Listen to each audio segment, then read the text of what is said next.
E aí, segundo ano, como é que vocês estão aí? Firmeza? Melhor, segundos anos, não é mesmo? Pessoal, é o seguinte, vamos aproveitar aqui, ó, esses últimos momentos que vocês têm para quem vai estar fazendo prova, para relembrar algumas características extremamente importantes aí do primeiro reinado, do período regencial e o segundo reinado. Esse conteúdo que faz parte da nossa prova aí do dia 21. Então você está agora na super revisão de história que visa então relembrar as principais características do período imperial brasileiro, período extremamente importante, longo, né? Diga-se de passagem aí, claro que não tão longo igual o período colonial, mas longo em relação à grandiosa quantidade de coisas que acabaram acontecendo dentro dele, né mesmo? E com isso, a gente percebe então, a gente vê então automaticamente uma grande quantidade de informações aí extremamente importantes.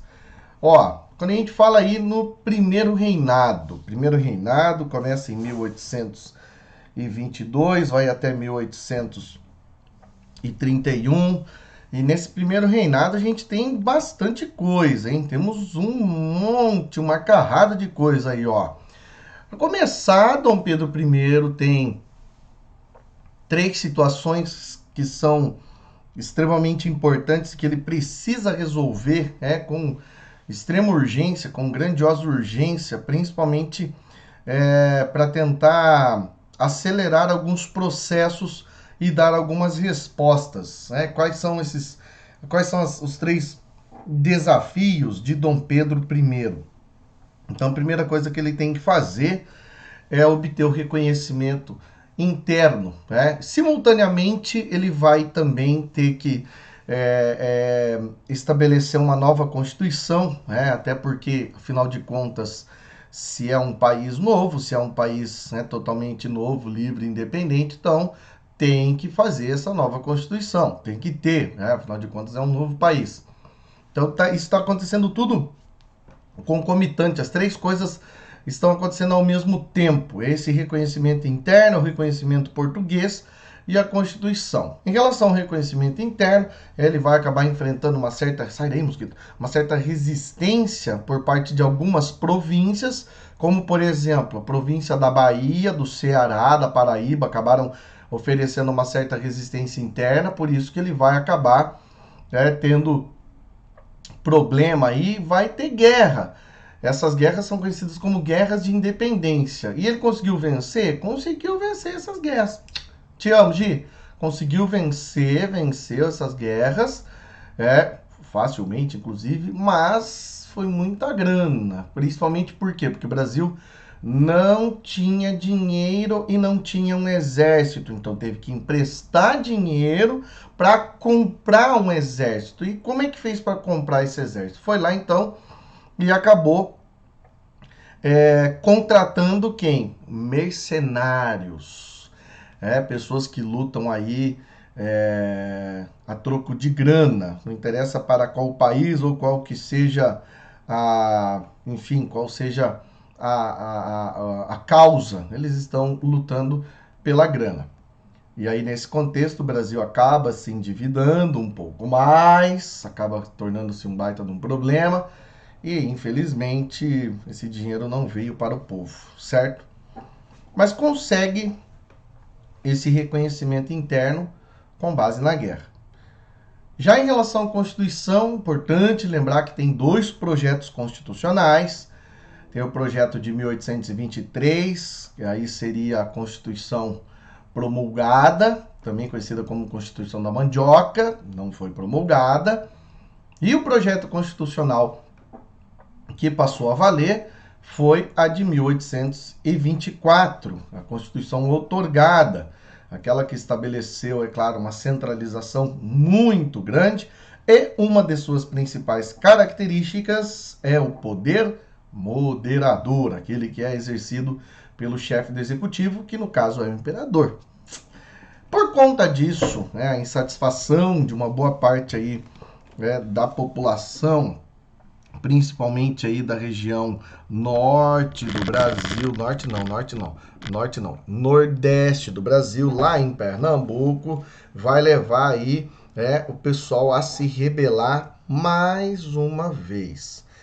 E aí acontece a famosa Confederação do Equador, em 1824, que vai acabar criando um desgaste muito grande em relação à forma como Dom Pedro tratou a revolta. Ele não quis nem saber, ele acabou eliminando aí os principais líderes do movimento da forma mais cruel possível. Ele não estava nem aí, nem preocupado. Não tem problema não, se é para tirar a vida, vamos tirar a vida então. E ele foi lá e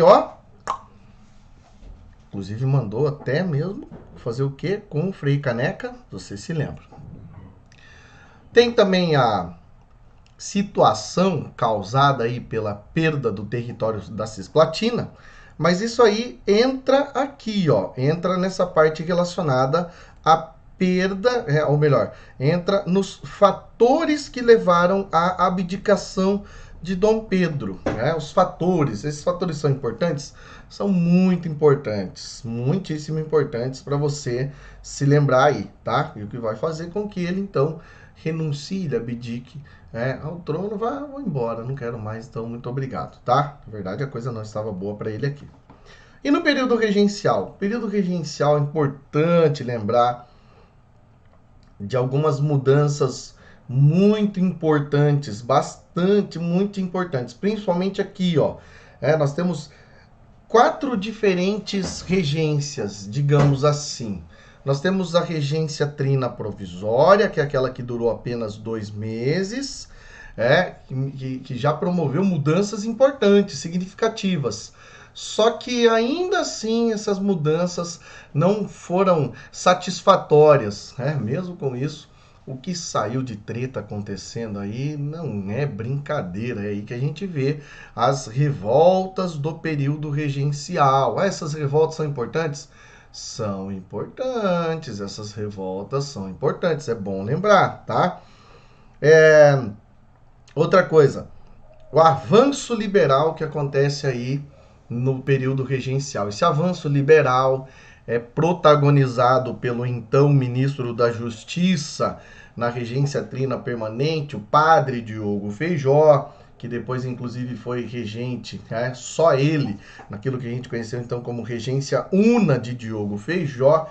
E esse avanço liberal está relacionado principalmente às condições criadas que estabeleceram no Brasil, nesse contexto, uma experiência federativa ou federalista, ou seja, de independência em relação às províncias, porque nesse contexto o Brasil era dividido em províncias, o que hoje a gente chama de estados, naquela época se chamava de províncias, tá? Outra coisa importante, desculpa, além da experiência federalista, estabeleceu também a experiência republicana pelo processo eleitoral, por permitir o processo eleitoral do regente, tanto é que o Diogo Feijó ele é escolhido, ele é o primeiro regente escolhido, ele é votado. E aí a experiência também presidencialista, porque diminuiu de 3 para 1, diminuiu de 1 para 3, diminuiu de 3 para 1 o número de regentes, tá? E as características desse avanço liberal, isso aí está descrito lá na criação da Guarda Nacional, no Código de Processo Criminal e também, é claro, no ato adicional à Constituição de 1824. Já com Araújo Lima, nós temos o regresso conservador, nós temos a lei interpretativa do ato adicional, e com isso também nós temos uma reviravolta muito grande aí, que é o golpe da maioridade. Esse golpe da maioridade foi o que acabou estabelecendo, então, o retorno de algumas ideias conservadoras, por isso que o nome é regresso conservador. E as revoltas, eu preciso saber? É bom você se lembrar, é muito bom você saber aí onde é que cada uma delas acontece, quais são as suas principais características. Depois qualquer coisa você vai lá e dá uma olhada nas aulas relacionadas aí, principalmente naquelas aulas relacionadas a quando a gente falou sobre isso aqui, tá? Beleza? Qualquer coisa vai lá e procura no meu canal, é nóis? E o segundo reinado? O segundo reinado tem características extremamente importantes, tá? Tem 3 diferentes momentos, esses 49 anos de governo de Dom Pedro II. Vai de 1840 até 1889. E nesse contexto a gente já percebe o quê? Que essas diferenças, né, são acentuadas e marcam muito bem, né, o governo dele. Então a gente dividiu aí em questões internas, questões externas e o momento da crise. Em relação às questões internas, tem o retorno do centralismo, isso é um fato, né, que esse centralismo está acontecendo. Tem uma política de conciliação, que é aquilo que ele acaba fazendo aí entre os liberais e os conservadores. A gente sabe que isso aí vai dar um certo problema no começo disso tudo, por conta da escolha dele em relação aos liberais participarem do seu primeiro ministério. Isso aí vai dar um problema, vai ter as eleições violentas, as chamadas eleições do cacete. E aí em 1847 ele estabelece o parlamentarismo no Brasil, que é uma medida inovadora, porém, claro, aí o cara mostrou essa malandragem toda, porque ele vai estabelecer um parlamentarismo às avessas, certo? Em relação às questões econômicas, muito importante lembrar do café, que ele tem uma diferença em relação à produção no Vale do Paraíba, em relação ao oeste do Oeste Paulista, é importante, tem que saber, tá? E nesse século XIX também um outro fator importante é o processo de industrialização, sem sombra de dúvidas, aí precisa ser lembrado, você tem que lembrar de contextualizar e colocar ali as características por que acontece o processo de industrialização no Brasil no século XIX, tá? Sobre as questões externas, em relação às questões externas, é aí onde a gente fala sobre a questão Christie, o probleminha que o Brasil teve com a Inglaterra, o que causou essa questão Christie, você tem que lembrar isso aí, que é importante, tá? Guerra contra Uribe Roças, que está dentro, dos conflitos chamados aí de questões platinas, onde o Brasil acaba posicionando-se em relação aqui ao Cone Sul, em relação ao que acontece aqui na América do Sul, principalmente por conta da possibilidade de poder continuar navegando na Bacia do Prata. Isso é muito importante, isso é importante pra caramba, certo? Aí depois tem a guerra contra Atanásio Cruz Aguirre e a famosa Guerra do Paraguai, tá? Beleza? E a crise? Esse momento de crise foi problemático pra caramba. Porque aqui são 3 situações, digamos assim, 3 suportes que davam condições de Dom Pedro II governar. E o que ele vai fazer? Ele vai, infelizmente, perder esses 3 apoios.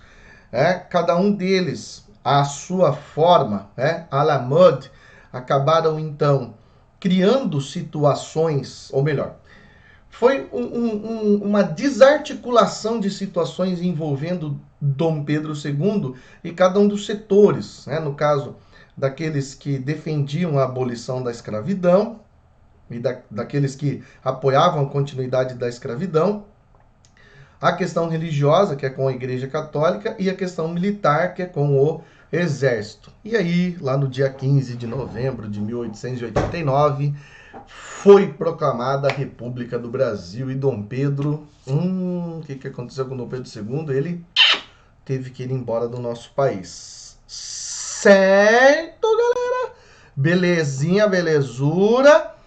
Bom, espero que vocês estejam fazendo essa prova de forma consciente, espero que vocês estejam fazendo essa prova da melhor maneira possível, certo? E principalmente preocupados com o conhecimento, tá? Beleza?